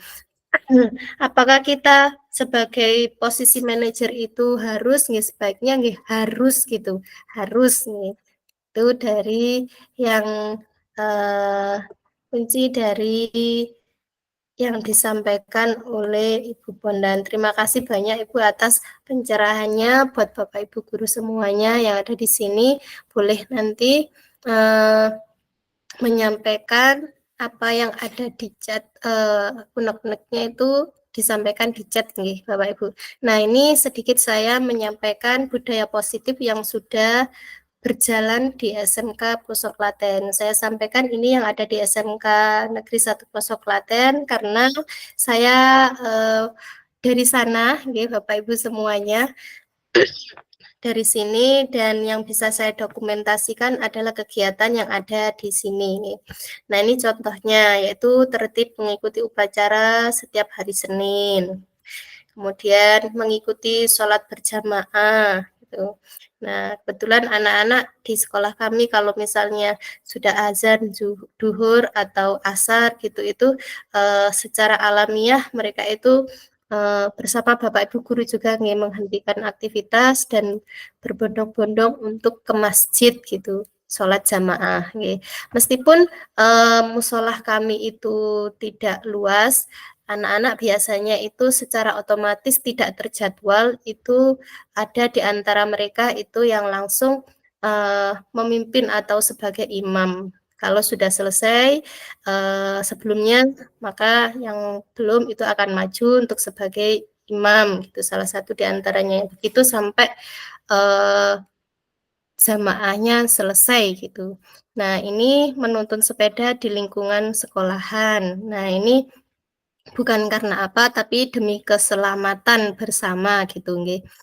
Nah, ini membuat sekolah ramah anak. Nah, jadi tidak hanya anak-anak SMK saja yang ada di sini, tapi sekolah ini berusaha untuk kerjanya itu untuk mendesain bagaimana sekolah ini juga ramah untuk anak-anak gitu. Anak-anak kecil itu bisa nyaman juga di sini, di lingkungan ini, bisa bermain atau belajar. Nah, ini adalah literasi dan membaca Yasin atau Asmaul Husna atau doa sebelum belajar. Nah, ini sudah kebiasaan di pagi hari sebelum belajar itu kita berliterasi, membaca Yasin, dilanjutkan Asmaul Husna dan doa sebelum belajar tuh. Dan ada yang memimpin biasanya dari musola atau masjid, mohon maaf dari masjid depan dengan menggunakan pengeras, dan anak-anak yang ada di kelas itu mengikuti. Nah, ini adalah tertib menggunakan seragam sesuai hari dan kegiatan belajar mengajar. Nah, memperhatikan pos K3LH saat praktek dan menggunakan pos K3LH itu. Nah, ini kebetulan anak-anak itu bisa memanen hasil belajarnya secara mandiri, jadi tidak harus ditunggu oleh guru gitu.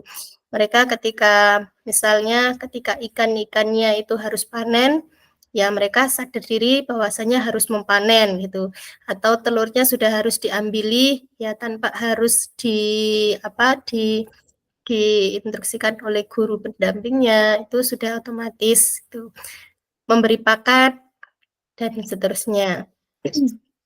Nah, ini Bapak Ibu, mohon maaf, mari kita renungkan bersama. Bapak Ibu boleh mengisi dalam chat, nggih. Ini bagaimana mengatasi anak yang melanggar peraturan yang berjalan di sekolah, datang terlambat dan tidak menggunakan seragam SMK misalnya. Nah, Bapak Ibu semuanya, saya berusaha untuk menepati waktu, nggih. Terima kasih atas bantuan Bapak Ibu semuanya.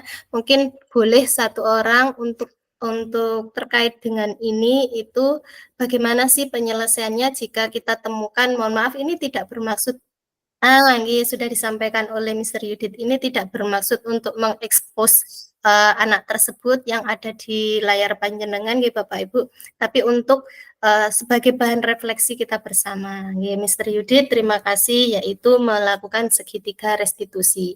Kita dudukkan anaknya, kenapa kok tidak menggunakan seragam SMK? Mungkin dia punya alasan-alasan yang lain. Itu yang memungkinkan tidak menggunakan seragam SMK, nggih Bapak Ibu. Terima kasih atas kesediaan Bapak Ibu semuanya. Bu Bondan itu angkat tangan. Apakah mau sharing, berbagi lagi Ibu? Sampun cekap. Oh, berarti itu kepencet nggih, Bu. Kepencet nggih. Oh nggih, Mungkin ya. belum turun tangan. Belum turun, capek Bu. Capek angkat tangan dari tadi. Dari tadi nggih. Terima kasih Bapak Ibu. Nggih, Hari ini kayaknya. akhirnya kita sampailah pada thank you. Kalau sudah sampai di slide yang ini berarti sudah selesai untuk sharing, berbagi atau diseminasi ini. Terima kasih Bapak Ibu semuanya telah menyempatkan waktu menemani saya berbagi dan juga bersama Ibu Bapak guru yang lain. Aduh ini maaf nih. Nah, semoga apa yang sudah kita lalui hari ini, malam ini bermanfaat buat kita semuanya, menambah wawasan kita, dan juga menjadi semakin menguatkan kita agar kita menjadi guru yang semakin dirindukan anak, semakin diharapkan oleh anak, dan sesuai dengan kebutuhan anak atau peserta didik gitu nih Bapak Ibu guru semuanya. Sekali lagi terima kasih. Mungkin sebelum kita akhiri Bapak Ibu boleh menyalakan kamera nggih Bapak Ibu semuanya, atau mungkin satu peserta saya boleh, dua juga enggak apa-apa sih, untuk memberikan sepatah dua kata terkait dengan sharing kita hari ini gitu. Mr. Yudit mungkin boleh Mr. menyampaikan bagaimana menurut Mr. Nama Yudit. Bu Mek kang isu tadi tak selikane.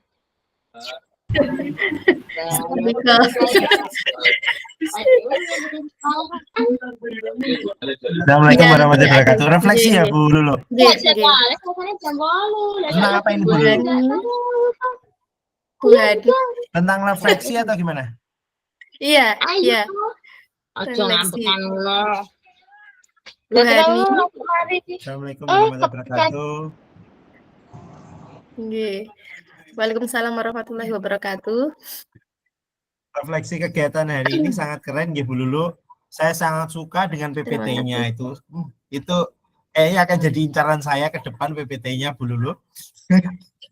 Siap. Semoga Bu Lulu tidak pelit untuk berbagi ya. Oh, tidak, sangat tidak, Pak. Siap. Nggih. Kayak materi itu memang panjang ya Bu Lulu. Modulnya memang panjang. Kalau di guru penggerak di LMS itu juga sangat banyak.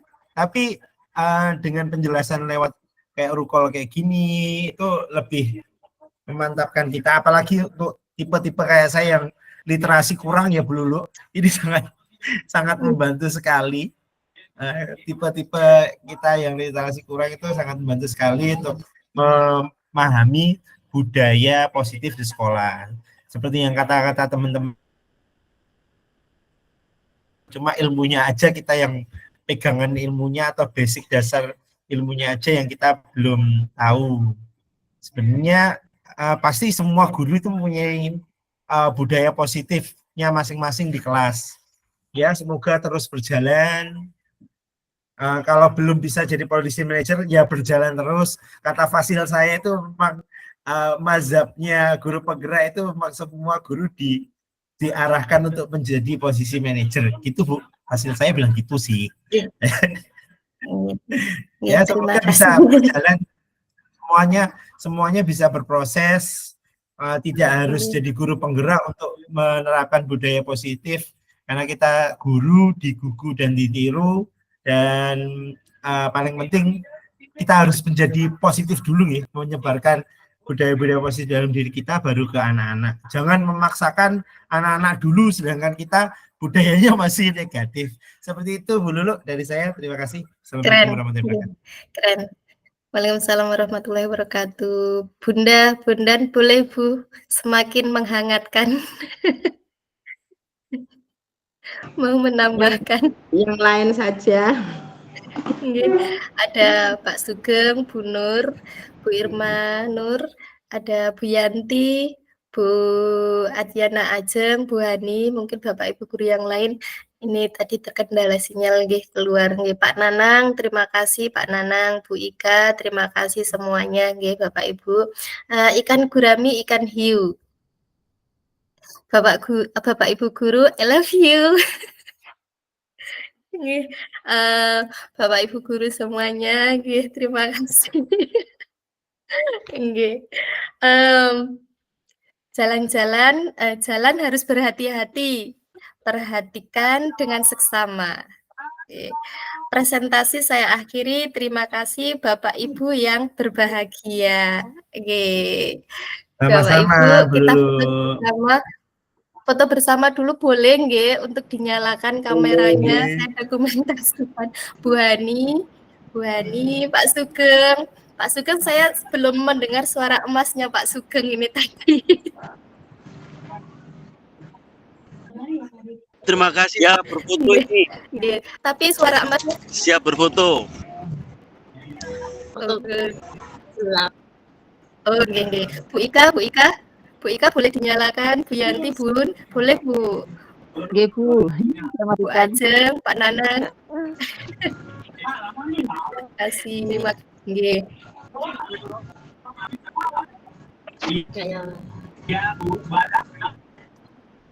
Gayanya gimana nggih Bapak Ibu? Gayanya guru melesat nggih. Melesat itu begini nggih. Melesat maksudnya kita sebagai guru mendampingi anak agar semakin melesat sebagai guru yang dirindukan oleh anak-anak sesuai dengan harapannya gitu. Dan juga sesuai dengan Ini gelap ini. Punya saya, punya mati. Saya ambil nih Bapak Ibu. Enggak usah. Nanti tak kasih waktu. 1, 2, 3. Oke, terima kasih Bapak Ibu guru semuanya. Saya akhiri. Assalamualaikum warahmatullahi wabarakatuh. Terima kasih banyak. Waalaikumsalam warahmatullahi wabarakatuh. Semoga menjadi amal baik buat Bapak Ibu guru semuanya dalam sesi ini. Amin. Assalamualaikum warahmatullahi wabarakatuh. Saya mohon maaf saya tutup nggih. Waalaikumsalam warahmatullahi wabarakatuh. Nggih, Bu.